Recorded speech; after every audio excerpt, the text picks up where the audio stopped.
Republican hunger striker. That is how Thomas Ashe is remembered by Republicans today.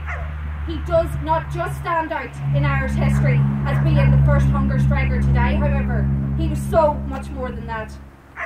Thomas was born on 12th of January 1885, the 7th of 10 children to Gregory and Alan Ashe.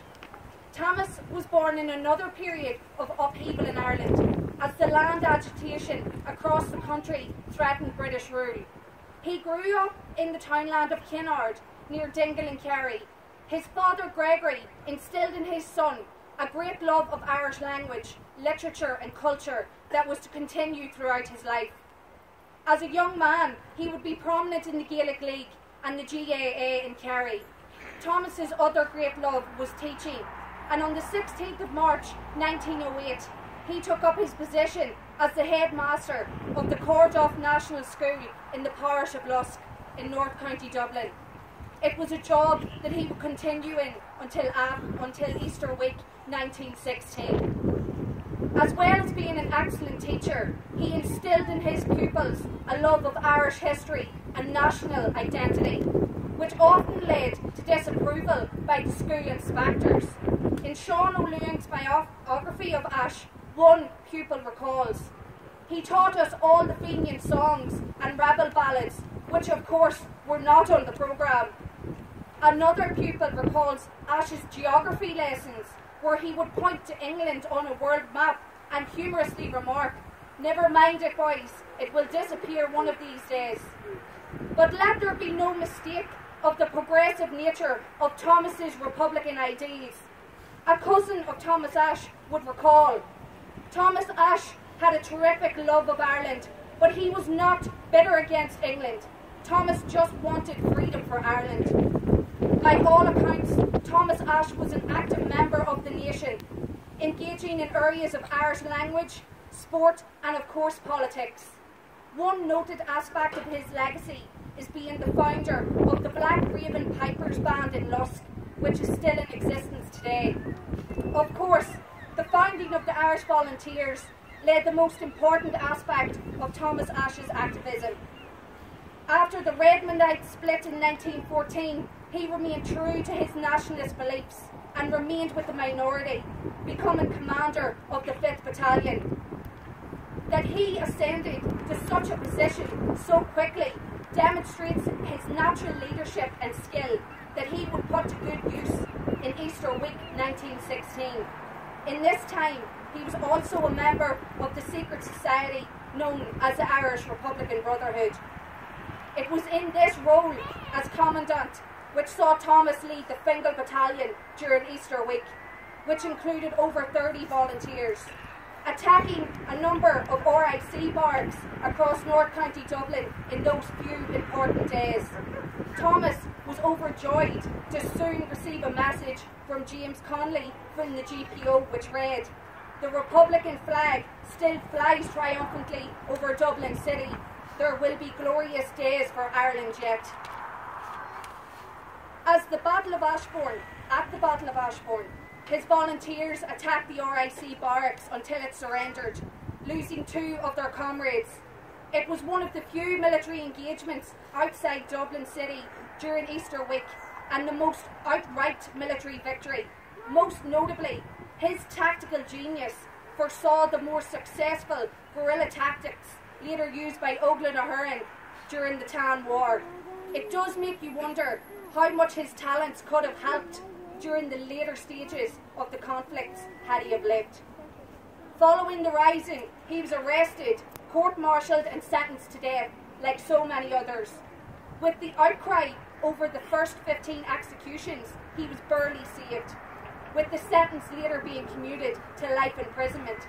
He would spend months in various British jails, all the while planning with his comrades their next blow for Irish freedom. As part of a general amnesty in June 1917, Thomas was released and immediately got back involved with the national movement. His stint in jail did absolutely nothing to dampen his desire to see Irish independence. He travelled the country campaigning for Sinn Féin and the Republican cause. He made many addresses to the people of Ireland in order to gather support. But just 1 month after his release, he was rearrested for making seditious speeches and jailed in Mountjoy prison. While imprisoned, he demanded to be treated as a prisoner of war. Like Republicans since, he refused to wear a prison uniform. When his demands were rejected, along with 6 of his comrades, he embarked upon a hunger strike for political status. While on hunger strike, the authorities savagely put Thomas in a straitjacket and force-fed him. They made constant pleas for him to end his strike. However, Thomas was not for turning, saying, "They have branded me a criminal. Even though if I die in good cause." On the 3rd day of his strike, he collapsed shortly after the force feeding. They had pierced his lung while administering the cruel act. He was later released and taken to the Mater Hospital, where 2 days later, Thomas Ashe died. His funeral to Glasnevin and burial in the Republican plot would be a seminal moment in these years. The jail struggle has been a constant in Irish republicanism, from the great Fenian O'Donovan Rossa to present-day prisoners such as Tony Taylor, who is currently interned in McGabry jail. Since Thomas Ashe gave his life on hunger strike, 21 fellow Irishmen have followed him on hunger strike and died. The most recent being the 10 H-Block hunger strikers of 1981, led by Bobby Sands. The memories of all the hunger strikers is held dearly by the Irish people. There are monuments dotted throughout the country, and indeed today we stand in a memorial garden to the hunger strikers, which is beautifully maintained by the Duleek Hungerstrike Monument Committee. Like Thomas Ashe and many Republicans before us, we have our own set of present struggles. We have scores of political prisoners in Ireland, and the corrupt Free State government is intent on seeing this number rise even further with their spat of trumped up IRA membership charges against political activists. The insult of these trumped up charges is that a person does not have to have been arrested for actually doing anything. All that is needed to arrest and remand someone to Portlaoise prison is the word of a Garda superintendent. And as we all know, these people hardly qualify as the most honest of people. In the last few years alone, the scandals in this police force have been outrageous. From falsifying motorist breath tests to fabricating explosive fines. It would not be an exaggeration to state that the Garda Síochána is the most corrupt police force in Europe, and we are happy to welcome the members of that corrupt police force who stood up to Duleek Hunger and took their names today like criminals. We know who the criminals are, we know who the liars are. If that is not bad enough, currently we have the ominous supergrass at work in the shape of Tout Dave Cullen. Betrayers and deceivers are the curse of the Irish nation. In every generation we have them. Genuine Republicans who act in good faith fall prey to the duplicitous nature of the tout. They are a conceited bunch, and they are bought and paid for by the highest bidder. Even their handlers know they are liars and conmen. And when their usefulness expires, they are cast aside like the human garbage that they are. Those who are victims of these insidious creatures may spend years of their lives incarcerated, but they can hold their heads high. They are men and women of integrity and honour, while the crawling and scraping tout usually lives out a life of a desperate and pathetic wretch, begging for British handouts, and as we have seen recently with Sean O'Callaghan, ending his life a pathetic drunk, choking on his own vomit in a pool. But for every generation where we face the curse of the informer, so too do we have the dedicated, loyal and honest Republican, and I do not believe that in this generation it is any different. Against all the odds, the criminalisation attempts, the factions, the continued British occupation and harassment, I see a vibrancy of renewed optimism. Albeit republicanism is fractured and weary, but we are not broken. We are still here, and they have not succeeded in their normalisation plans.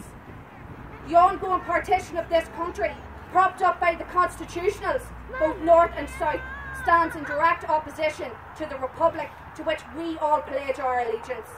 Our focus must be on the establishment of that All-Ireland Republic, a permanent national government which will work for all the people. It is time to stop looking to the past. Stop worrying what the politicos in Stormont and Leinster House are doing. Our only interest in Stormont or Leinster House must be to smash it.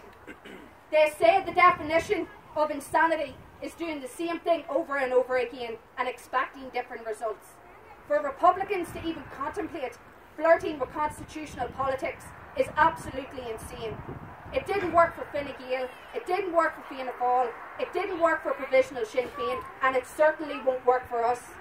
Dropping abstentionism was always the Trojan horse used to undermine the Republican movement when winning. The lesson from all these abject failures is that there is no parliamentary road to freedom. It moves us back, not forward. Irish independence will only be born out of a radical, revolutionary Republican action. As in 1917, we must be wary of those who would have us stray from the path of republicanism and the establishment of a true republic.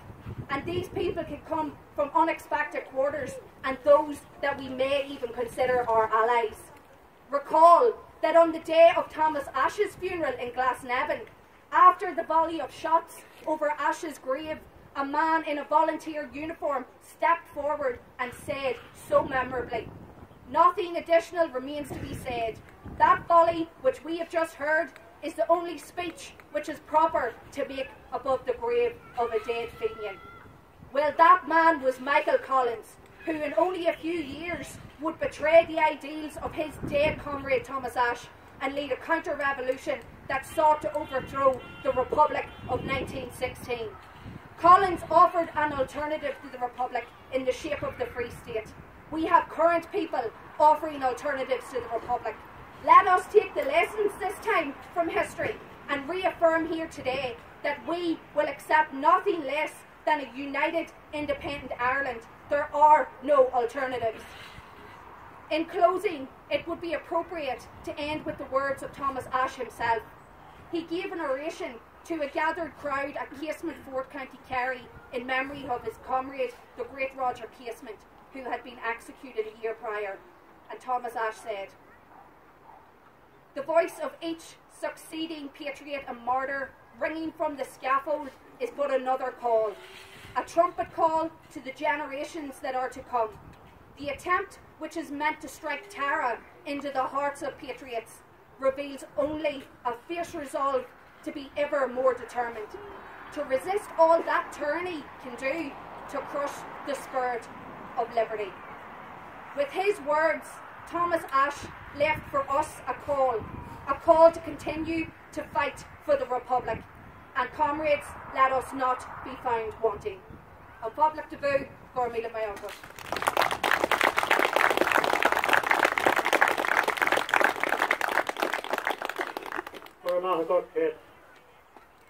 Finally, I'd like to thank everyone for coming here this evening, those who've travelled from far and near.